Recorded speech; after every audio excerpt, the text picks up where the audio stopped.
Sunday.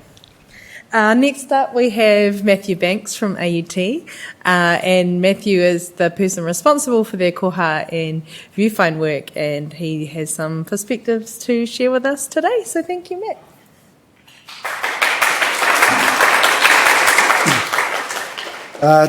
Tēnā koutou katoa no Ingarani, no Kotarana, oku tipuna, tipu ake au ki whangarei, nō reira, ka mihi ki te moana, te monga ko manaia, me te moana ko whangarei te rerenga parawa. Engari kei onehanga taku kāinga, ko taku turanga mahi ki te Mātāpuna Library and Learning Services, ko te Digital Initiatives Coordinator. Hello everyone, that's just a little bit about me. My name's Matthew Banks. My ancestors are from England and Scotland. I'm a Pākehā New Zealander. I'm from Whangarei, which is right at the north of the country, about 2 hours north of Auckland. A lovely place to be in summer, not so much to do in winter, but a really nice place to grow up. Therefore, I mihi to the Mount Manaia and to Whangarei Harbour. I live in Onehunga, which is a suburb of Auckland, and I work at AUT Library, where I'm the Digital Initiatives Coordinator, and my role is basically to be the meeting point between our librarians and our technical support, which is provided by our internal ICT department and our partners at Ropu Kohinga at Catalyst. And I do that for both the koha and viewfind systems. I'm a librarian. My background is in research support and customer service, so this isn't going to be a technical talk. I feel a little bit self-conscious about being sandwiched between two talks from Mark, but that's what's great about our community, right? It's all sorts. I'm very much going to be speaking on behalf of our librarians, and I'm speaking of the success story that we've had implementing and embedding koha, and in many ways it's a success story about how our librarians have kind of overcome our technical limitations and doing this by taking ownership, building partnerships, experimenting, and utilising the help of the community. My talk is called Walk the Talk because I see walking as a kind of metaphor for our journey, not running, not racing, not barreling headlong, but kind of walking at a steady pace, kind of taking in the scenery, watching the weather, taking interesting side tricks as we go along, but all with the kind of goal of getting to where we're going. It also helps me to just put some nice pictures into my talk. These are all photos that either my wife or myself have taken on various walks we've done around the country. So yeah, at least if you find my talk boring, you'll at least have some nice pictures to look at. That is the Harris Saddle on the Rootburn track. It's one of the great walks of New Zealand. Absolutely stunning and beautiful walk. Highly recommended. I'm probably going to have to answer that question for every slide now.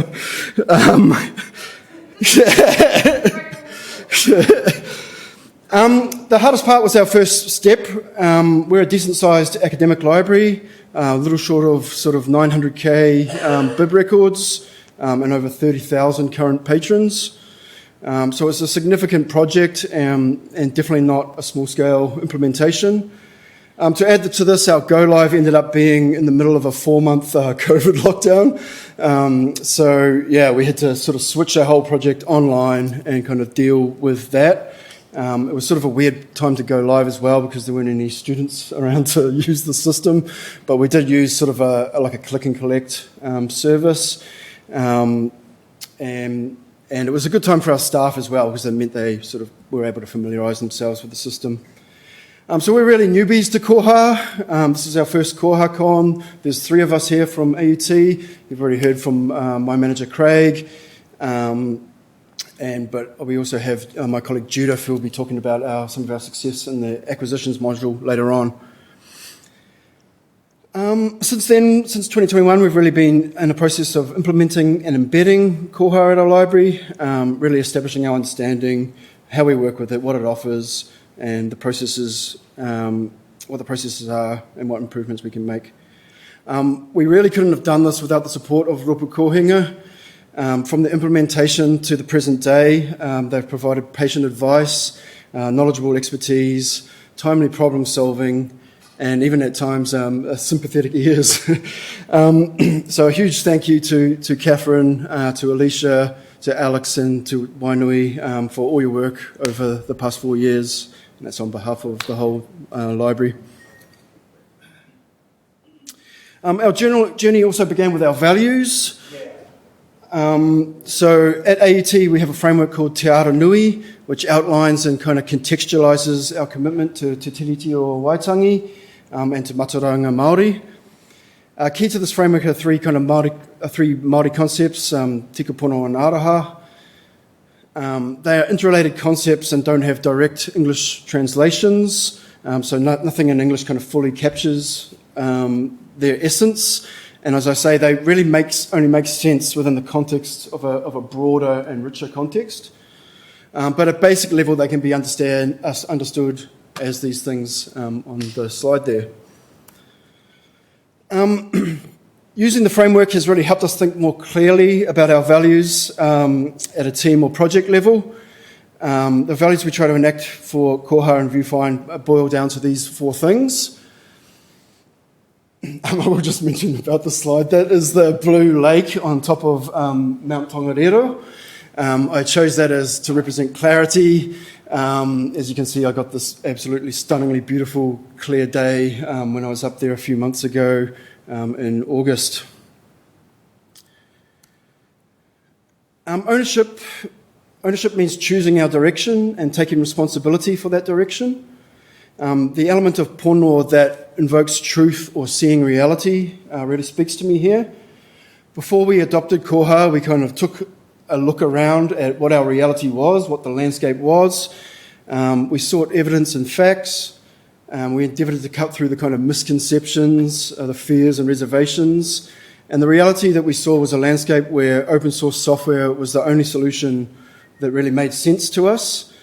It was the only option that gave us the flexibility we needed, the ability to steer our own direction, the tools to build our capacity, to learn and develop, and the platform to make the best use of our limited resources.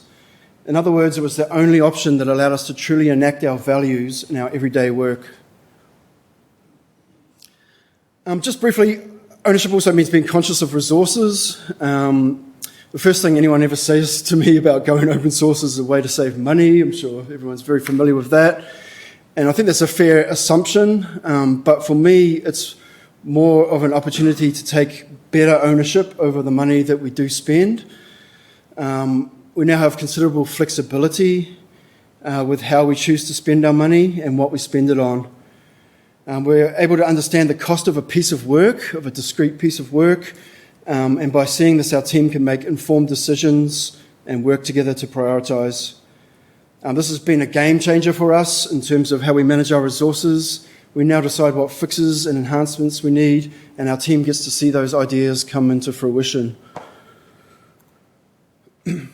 Partnership and collaboration, just a couple quick examples. Recalls is one of the first things we turned our attention to. It's a really key process for us. And it's been a great way to both build our work with the community, build on work of the community, but also to kind of put our own little spin on it. The thing I like about Recalls is that it addresses a very real-world problem. It's very user-focused, and that's the idea of how to handle high demand for limited resources as fairly as possible. I won't explain what recalls are. Hopefully most people know. Our main thing was that we wanted our patrons to place, we didn't want our patrons to place recalls themselves. We find that our users struggle enough with jargon, so we didn't want to have an extra hold, named by a different name. So instead what we did, working with Ropu Kohinga, we set up a system where recalls are automated, and the patron simply places a normal hold on the item. If the item is available, then our staff go to the shelf and collect it, but if it's not available, it gets converted to a recall via a script that runs every morning, and that script assesses the hold against the criteria that we've set up to determine whether it should be converted to a recall or not. Again, obviously, the expertise of Rupu Kohinga was invaluable, and yeah, it's been a real building block for our partnership with Catalyst. It's also a great way for our staff to get to know Koha. This is just some of the work that we've contributed sponsorship to that's kind of currently being tested or in sort of sign-off process. Obviously, there's a couple of things at the top there. The script automate what I've just been talking about, and staff-side recalls as well. So that's a way of staff being able to kind of intervene in the recalls process for whatever reason. Yeah, so those are kind of ready and waiting, I guess. This is Kakaruai, the curious and inquisitive South Island robin. So if you're walking in the bush in the South Island, you're highly likely to come across this guy, or more rather, he'll probably come across you. And I chose him to represent experimentation because he's always down in there in the dirt, kind of scratching around and seeing what he can find. Just looking at time. We'll be okay. Special Collections Project is an example of a project that allowed us to try a few things out. We call them special collections, but it's a bit of a stretch. We've basically got a room full of old stuff, and it's described at a very basic level. And we had, prior to the project starting, we had 13,000 records sitting in a kind of outdated database. It's a long-term project, and the long-term project is to properly describe these materials, to make them better available both physically and digitally. But the initial project was just to migrate the records somewhere sustainable. We wanted to keep these collections separate, so we didn't want them to be part of our main collection through Viewfind, and that was for reasons of findability, but also the quality of the records.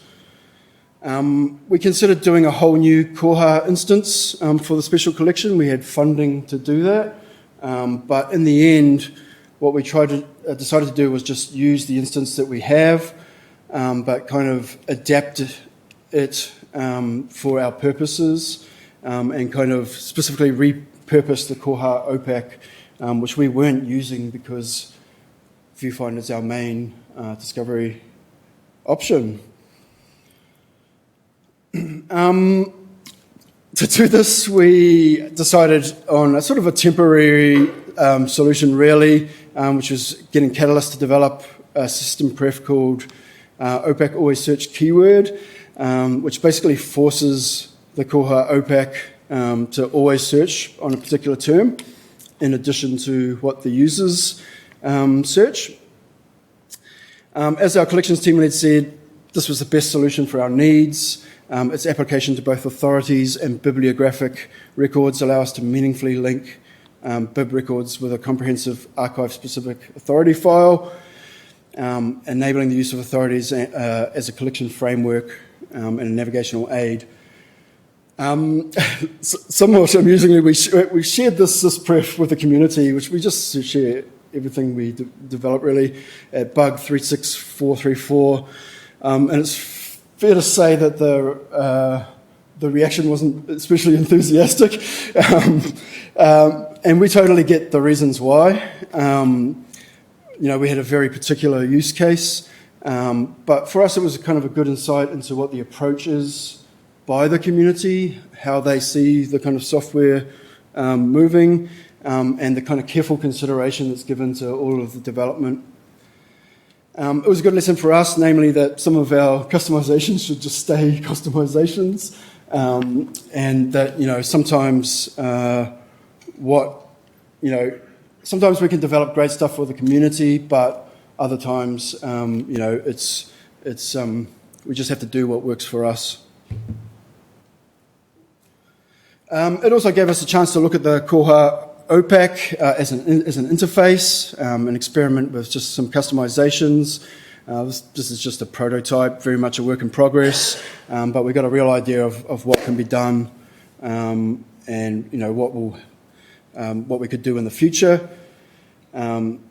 So yeah, the whole interface will have a total refresh once we actually have some digital artifacts to kind of make it look pretty. Lastly, community. For me, aroha is the value that underpins and permeates everything. Empathy, care, compassion, and passion. In our context, aroha finds its most natural expression through the idea of community. And throughout our koha journey, we've discovered what we hoped we would, which is that community is at the heart of koha. There's no doubt that we've benefited from the expertise and generosity of the community, and we're keenly aware that koha has connotations of reciprocity. So it's been our goal from the outset to try and give back as much as we can, although not everything.